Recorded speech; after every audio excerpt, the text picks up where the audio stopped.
All right, how's everybody doing? This is the Comic Samurai. I want to welcome you to my next video, and tonight we're going to be doing another Let's Rank challenge. This is where we look at a run on a series and assign every cover a letter grade from A to F, and then pick our favorite and award it that special S tier ranking. And tonight we're going to be looking at Jim Lee's reintroduction of the Fantastic Four in this Heroes Reborn. So let's go ahead and jump right in. First up, we got this issue number 1. And when Jim Lee decided to jump on the bandwagon and return to Marvel from Image, he kicked off his debut with such a beautiful cover here. I really like his iteration of the founding members of the Fantastic Four. There's not much to say about this cover. It's a classic. It's one of my favorites. I love how he drew every member of the Fantastic Four, and this one's getting an easy A for me. Now, this whole Heroes Return or Heroes Reborn storyline was when Jim Lee and Rob Liefeld came back to Marvel and kind of reimagined some of their characters. And Jim Lee did a great job on his return, I thought. Now, this is issue number 2 here, and it features an underwater battle scene between Namor and the Thing. And I love how they really do look like they're underwater fighting. The coloring on this one added to it. You got the Human Torch in the background there. This is a beautiful cover. Those two strong figures, you got to see what version of them are fighting each other here. I love this cover. It's getting a strong B from me. All right, next up we got issue number 3. Now this one introduced Jim Lee's kind of reimagination of the Avengers on this one. You got Captain America, Thor in the background there. You've got Namor and the Invisible Woman. There's always kind of a weird love triangle between those two and Reed Richards there, but look at how strong Captain America, central figure, is there. It's almost a symmetric cover. I love that. This one's getting an A from me. I do dig that cover. Now, Jim Lee always did striking images here, and on issue number 4, he led off with another great space cover here, featuring the Fantastic Four plus the Black Panther there.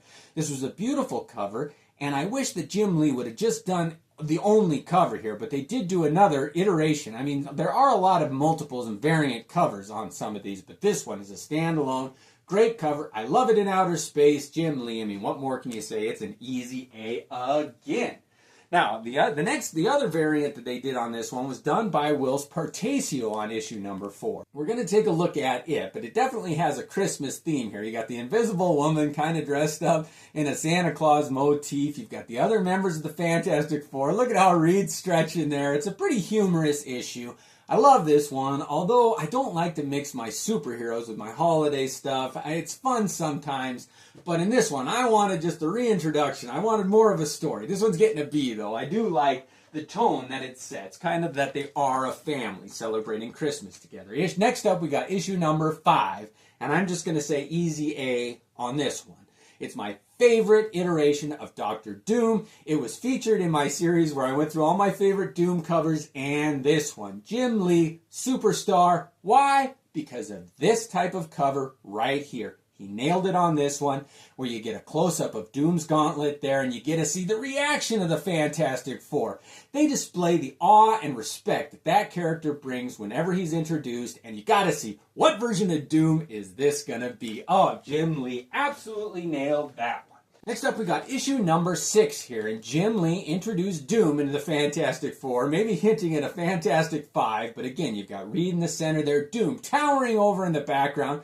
I love that you get to see that this is the version of the Invisible Woman who can also make force fields, not just turn invisible there. Human Torch Thing, this is a beautiful cover, and it kind of propels that story that the Fantastic Four is nothing without Victor Von Doom always in the background. I love that cover. It's another easy A. Oh, Jim Lee, a talent unlike any other. Next up, we got Fantastic Four number 7. Now, Brett Booth take over the reins on the art on this one. And I love this cover. The colors on this cover struck me unlike any other cover I'd seen before. Somehow, that sunburst of yellow into orange in the background there, complementing Wolverine's brown and yellow costume there, introducing Wolverine. I would have loved to have seen Jim Lee's take on this, but Brett Booth did such a great job. Easy A on this one, and it's going to be in the running for my S tier ranking. Next up, we got number 8 here, and Brett Booth returned to do a great cover here featuring the Inhumans. They're another big part of the Fantastic Four mythos there, and I usually didn't really like them. They were a little bit too Kirby-esque, but that was removed in this cover here, And this one goes up all kinds of points in my book because it was a reimagination of the Inhumans that I could relate to. It was updated, it was cool, it was fresh, it was drawn in a style that I loved. This is a beautiful cover, and I'm hesitant to do it, but I'm giving this one an A. I love those characters and their iteration on that cover. Next up, we got number 9 here, and this introduced Galactus into the new Fantastic Four mythos. This is another Bruth cover here, and I love the stone image of Galactus. It's like an idol, a shrine, a giant statue dedicated to Galactus, and those small figures, they're dwarfed by the looming image of Galactus. And just because it's a statue of Galactus and not his actual visage, I'm giving this one a C. Alright, this was a fun series, but it did peter out at the end. But issue number 10 here was Jim Lee's last cover on the series, and he went out with a bang. I love this close-up of Ben Grimm's face here, and he's smoking a cigar, and it's probably one of the last issues where you get to see the Thing smoking a cigar on the cover there. And it is reminiscent of the Stan Lee, Jack Kirby era, and I love that Jim Lee chose to pay homage to them on his final cover of this first series that he did here. I love the inking on this one. I love the close-up of Ben Grimm. I wish I could give it an A, but it doesn't quite measure up because it's the Fantastic Four, not just the Fantastic Thing. That's getting a strong B, though.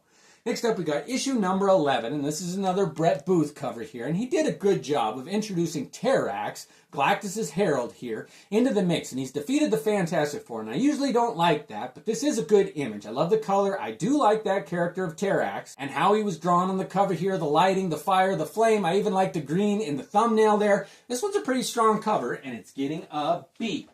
Alright, next up we got issue number 12, and this was when the series really went downhill. A lot of the talent left it, and it was kind of left with just some ham and eggers here, and the purple and blue doesn't really work. Something about the coloring here, they just really took a step down. It's hard to go from Brett Booth, Jim Lee, those powerhouse artists, to this, which is kind of just a mediocre, and because it's compared to the other ones, I'm going to give this one a D.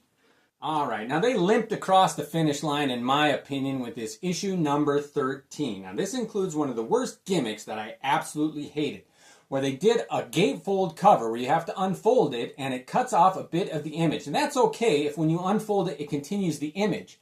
But look at what they did. When you opened out that fold out, you got an advertisement. And then all this text that tried to catch you up on the story so far, nobody likes that. The story should not be so difficult that you can't incorporate a little bit of exposition in the beginning and get everybody caught up to speed. Nobody wants to read a whole novel just to read this comic book, and the use of that ad on a gatefold is horrendous. I absolutely hate that kind of gimmick. And I hesitate to use that word, but oh man, do I not like that trick of getting you to buy the cover in hopes that it's a gatefold cover and you just get a stinky advertisement. This one gets an easy F from me. Alright, now that we've taken a look at all of those covers, let's go ahead and look at the ones in the A tier and pick our favorites. Oh, we've got a lot. We've got Brett Booth, we've got Jim Lee. This Dr. Doom one is always one of my favorites. I really do like this one that incorporates Namor into it here, but if I had to pick my favorite, I gotta go with this Fantastic Four number 7 here. Brett Booth, the colors. This one stands out above all the others. It's hard for me to admit that I'm choosing Brett Booth over Jim Lee, but I absolutely love this cover. I'm a huge Fantastic Four fan, but when they bring in Wolverine and it's done right, nothing like a good guest starring appearance catches my attention. I love that image done by Brett Booth. The expression on the Thing's face, Mr. Fantastic, his stretching arm wrapped around Wolverine with his claws slashing. I love this cover, and I'm happy to give it my S tier ranking. Well, thank you for joining me. Let me know if you agreed, disagreed with my rankings, what other writers, artists, runs, titles, characters you want me to rank. Thanks for joining me, and have a great night.